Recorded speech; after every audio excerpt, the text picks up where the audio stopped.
കൃഷ്ണകുമാറായ ഞാൻ നിയമം വഴി സ്ഥാപിതമായ ഭാരതത്തിന്റെ ഭരണഘടനയോട് ഒരു മന്ത്രി എന്ന നിലയിൽ എന്റെ കർത്തവ്യങ്ങൾ വിശ്വസ്തയോടെ മനസ്സാക്ഷിയെ മുൻനിർത്തി നിർവഹിക്കുമെന്നും ബി കൃഷ്ണകുമാർ ആഭ്യന്തരമന്ത്രിയായി സത്യപ്രതിജ്ഞ ചെയ്ത അധികാരമേറ്റു. ഗവർണർ നരേന്ദ്ര ഷെറാവത്ത് സത്യവാചകം ചൊല്ലിക്കൊടുത്തു. തൊമ്മൻ ചാക്കോ മന്ത്രിസഭയിലെ ഏറ്റവും പ്രായം കുറഞ്ഞ മന്ത്രിയാണ് ബി കൃഷ്ണകുമാർ.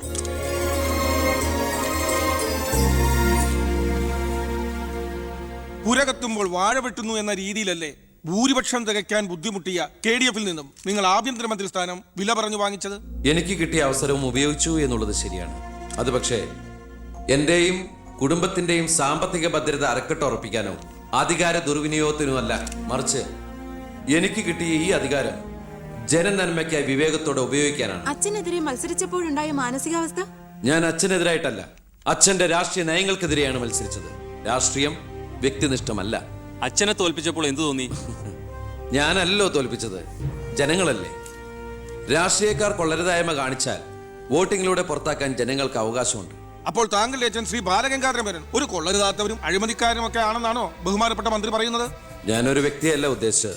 അച്ഛൻ കുറ്റവിമുക്തനാണെന്ന് തെളിയിക്കപ്പെട്ട താങ്കൾ ഈ മന്ത്രിസ്ഥാനം ഒഴിഞ്ഞ് അദ്ദേഹത്തിന് വീണ്ടും ഒരു അവസരം നൽകുമോ?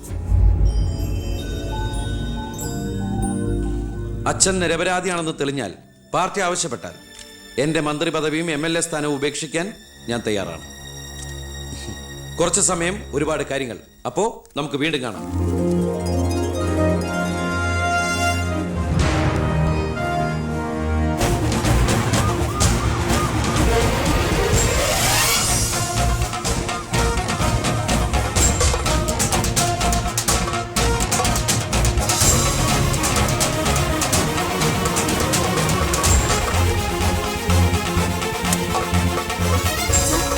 സോറി, ആവശ്യത്തിലേറെ ചോദ്യങ്ങൾക്കുള്ള ഉത്തരം ഞാൻ പറഞ്ഞു കഴിഞ്ഞു.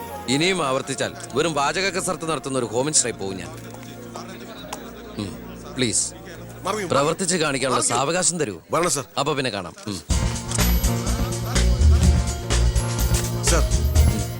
സാർ പറഞ്ഞില്ലേ കറപ്ഷൻ ഇല്ലാത്ത officers? DYSP Anantharaghavan, SI Pratap Varma. Sir please come. നമസ്കാരം sir. Excuse me sir.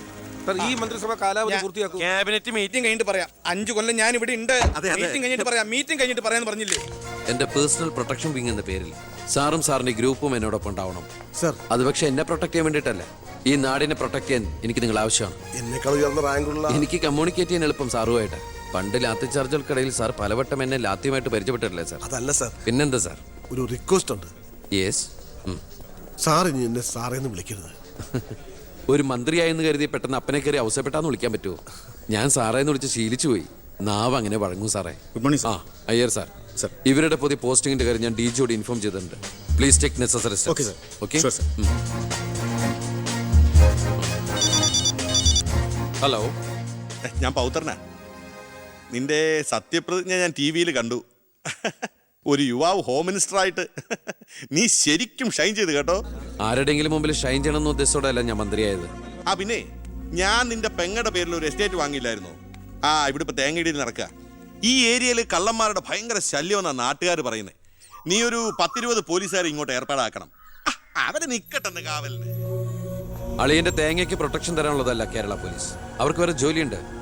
Mister പൗത്രന് വേറെ എന്തെങ്കിലും പറയാനുണ്ടോ?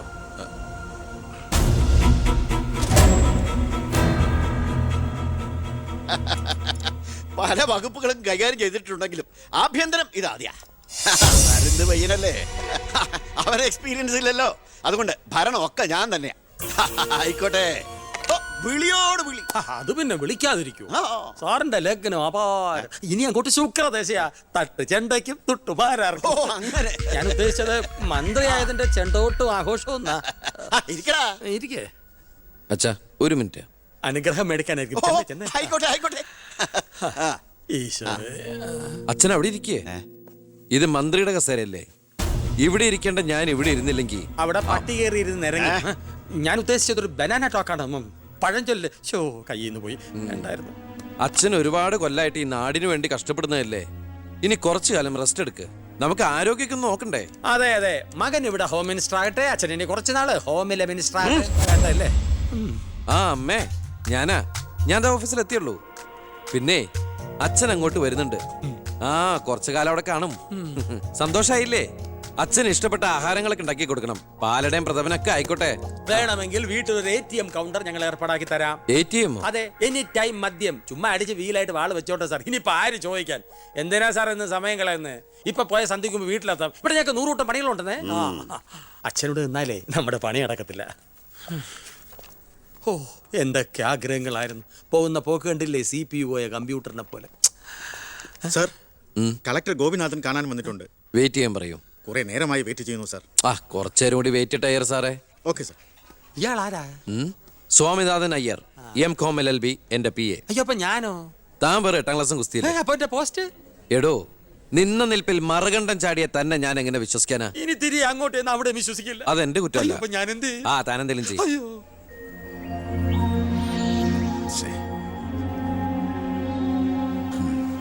Hello mister Gopinath. ഹായ്. താനെന്താണോ ഇവിടെ? Hey minister. Oh, I am sorry. തന്റെ ബ്രദറിലോ ആണല്ലോ ഹോം മിനിസ്റ്റർ. എടോ, താൻ ഇവിടെ കളക്ടറായിട്ട് 3 വർഷം തയ്യാറായില്ലേ? ദൂരത്തേക്ക് ഒരു ട്രാൻസ്ഫർ വരും മുമ്പ് ഇവിടെ തന്നെ ട്രൈ ചെയ്തൂടെ ഹോം സെക്രട്ടറി ആയിട്ട്? സത്യത്തിൽ ഞാൻ അതിനുവേണ്ടി തന്നെ വന്നത്. പക്ഷെ അളിയനകത്ത് ഭയങ്കര തിരക്ക്. Anyway, okay then, best of luck. Thank you.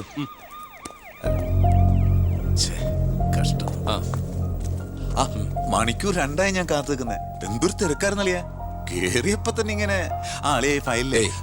അളിയനും അച്ചമ്മയ്ക്കും വീട്ടില്. ഇത് ഹോം മിനിസ്റ്ററുടെ ഓഫീസാണ്. Call me sir. അങ്ങനെ വിളിക്കണമെന്ന് ഞാൻ പറയില്ല. സർ, എന്തായാലും വിളിച്ചു പോയില്ലേ, ശീലായിക്കോട്ടെ. കണ്ടിന്യൂ ചെയ്തോളൂ. Anything official? No sir. Official meeting with the collector scheduled at tomorrow 10:30 AM. Okay. So see you tomorrow. Sir.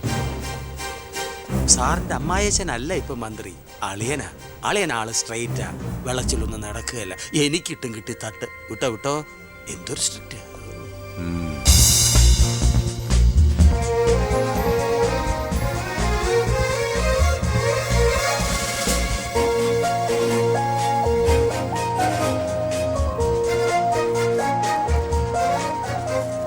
Welcome to police conference. Please come sir.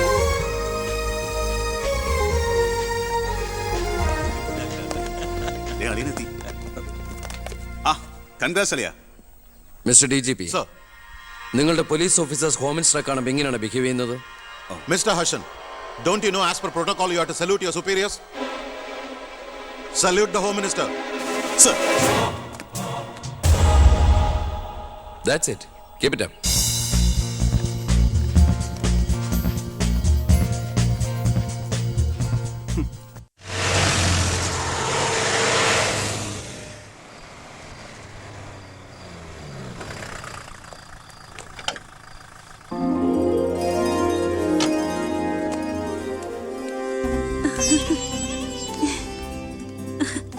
ഏട്ടാ, അമ്മേ,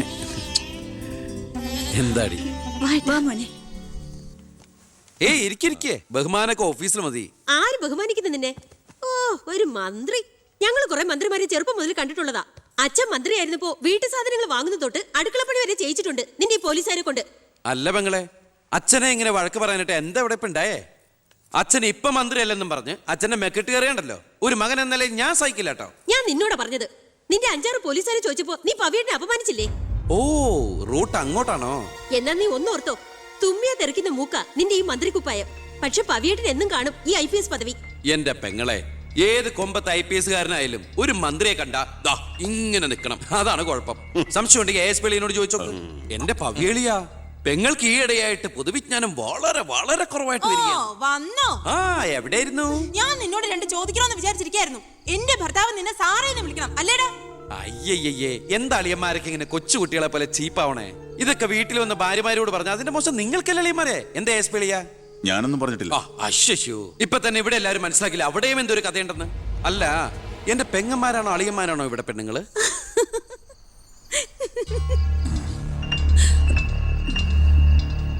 അച്ഛാ, അച്ഛനെങ്കിലും ഒന്ന് പറഞ്ഞു കൊടുത്തൂടെ കുട്ടികൾക്ക് ഓഫീസ് വേറെ വീട് വേറെ എന്ന്? എന്നെ മന്ത്രി കസേരന്ന് എഴുതിപ്പിച്ചു വിട്ടവൻ എന്നോട് മിണ്ടാൻ വരണ്ട. ഞാനല്ലോ എഴുന്നേപ്പിച്ചു വിട്ടത്, ജനങ്ങളല്ലേ. അച്ഛൻ ഇനിയെങ്കിലും മനസ്സിലാക്കണം, പൊതുജനം കഴുതയല്ലെന്ന്. അതെങ്ങനെയുണ്ട് അളിയന്മാരെ? എല്ലാരും പോവാണോ? നീ ഉച്ചയ്ക്ക് ഊണ് കഴിക്കാൻ വരുമെന്ന് കരുതി നിനക്ക് ഇഷ്ടപ്പെട്ട പാൽപ്പായസം വരെ ഞാൻ ഉണ്ടാക്കി. അമ്മയ്ക്ക് അറിഞ്ഞൂടെ അമ്മേ മന്ത്രിമാരുടെ തിരക്കൊക്കെ? നീ ഇരിക്കെ. അതെ, ഇവിടെ ഇരുന്നാൽ എനിക്ക് ഇങ്ങോട്ട് ഇറങ്ങൂല്ല അമ്മേ. ഇനി ഞാൻ ഇന്ത്യൻ പ്രധാനമന്ത്രി ആയാലും എനിക്ക് അടുക്കളയിൽ ഇരുന്നാലേ ഇറങ്ങും. അതിന്റെ സ്വാദം വേറെ തന്നെയാ. അമ്മ ഇങ്ങോട്ട് വന്നേ. പാടി. ഇവന്റെ ഒരു കാര്യം. അതെ, ഇവിടെ എല്ലാവരും ചേർന്ന് ഏട്ടനെ പൊഴിഞ്ഞു തിന്നാൻ നോക്കി നിൽക്കായിരുന്നു. എല്ലാം വാല് മടക്കിയത് കണ്ടില്ലേ? കാലക്കേട്ട കലക്കണുണ്ട്. ഈ കഞ്ഞിയില് പയറും ചമ്മന്തിയെ കൂടിയിട്ട് കൈയിട്ട് ഇങ്ങനെ കലക്കി എന്തോ സാധനം അറിയോ? കുറച്ച് വേണം. പോട്ടെ. മീനു ദേ വേറെ കഞ്ഞി വിളിക്കുന്നു. ദേ ഞാൻ തമാശ അമ്മ. എത്ര നേരം അവിടെ നിന്നെ വിളിച്ചു പോകുന്നു? എന്താടി ചെവി കേട്ടൂടാ നിനക്ക്? നിന്റെ ആങ്ങളെ കൂട്ടാനോ അയാളുടെ പുളിച്ച കോമാളിത്തരം കേട്ട് പൊട്ടിച്ചിരിക്കാനല്ലേ നിനക്ക് നേരം? നിന്റെ രണ്ട് ചേച്ചിമാരെ കണ്ട് പഠിക്കടി. അവർ ഭർത്താക്കന്മാരെ ശരണം പറഞ്ഞ് ജീവിക്കുന്ന കണ്ടില്ലേ? അതെങ്ങനെയാ? കണ്ണി കണ്ടവരോടൊപ്പം കറങ്ങി നടന്നൊരു വിഴുപ്പിനല്ലേ എന്റെ അല്ലേ കെട്ടിവെച്ചത്? അനാവശ്യം പറഞ്ഞാണ്ടല്ലോ. കുന്നുകളെയും ഞാൻ അറിയില്ല നിനക്കെന്നെ. എന്റെ മനസ്സാരെങ്കിലും വേദനിപ്പിച്ചാ അത് ഞാൻ നിന്നോട് തീർക്കും. അളിയ ഒരു മിനിറ്റ് ഒന്ന് കിടന്നേ. ഞാനെന്താ പറയണോന്ന് വിചാരിച്ചല്ലോ. കഞ്ഞി ഓടിച്ചോണ്ടിരിക്കും. എനിക്കെന്തേലും ദേഷ്യം തോന്നിയാ വിഷമം തോന്നിയാ ഞാനത് നേരിട്ട് തീർക്കും. മേലാൽ ഇത് ആവർത്തിക്കരുത്. എന്താണ് അവിടെ ഒരു ശബ്ദം കേട്ടത്? വിഷു ഒക്കെ ആവാറായില്ല അമ്മ. ഞങ്ങൾ വെറുതെ പടക്കം പൊട്ടിച്ച് കളിച്ചാ. ഗുഡ് നൈറ്റ് അളിയ. അമ്മ ചെന്ന് കഞ്ഞി കുടിക്കേ.